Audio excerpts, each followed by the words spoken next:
Другая кніга цароў, раздзел 9.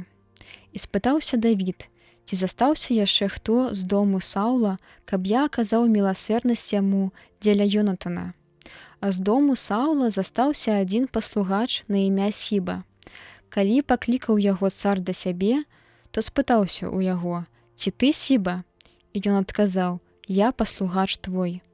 Дык спытаўся цар: «Ці застаўся хто з сям'і Саула, каб я аказаў яму міласэрнасць Божую?»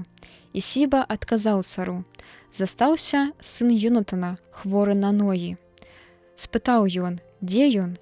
І Сіба кажа цару: «Вось ён у доме Махіра, сына Аміэля, у Ладабары». Такім чынам цар Давід паслаў па яго і ўзяў яго з дому Махіра, сына Аміэля, з Ладабара. І калі прыбыў Мерыбаал, сын Ёнатана, сына Саула, да Давіда, упаў ён на твар свой і пакланіўся. І сказаў Давід: «Мерыбаал». Ён адказаў: «Тут я паслугач твой». І кажа яму Давід: «Не бойся, бо хачу аказаць табе міласэрнасць дзеля Ёнатана, бацькі твайго.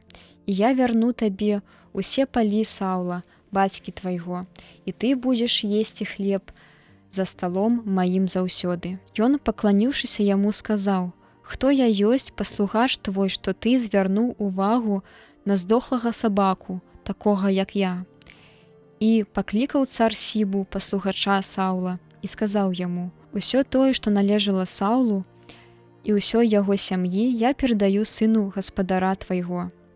Дык абрабляй яму зямлю ты і сыны твае і нявольнікі твае, і тое, што здабудзеш, хай будзе ежаю сям'і гаспадара твайго, якою яна будзе харчавацца.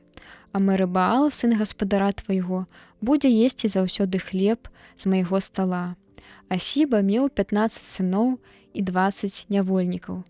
І сказаў Сіба цару: «Як загадаў гаспадар мой паслугачу твайму, так і зробіць паслугач твой».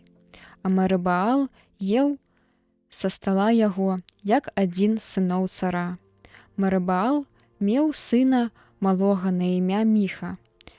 А ўсе, хто жыў у доме Сібы, былі нявольнікамі Мерыбаала. І жыў Мерыбаал у Іерусаліме, бо ён заўсёды еў з царскага стала, і быў ён кульгавы на абедзве нагі.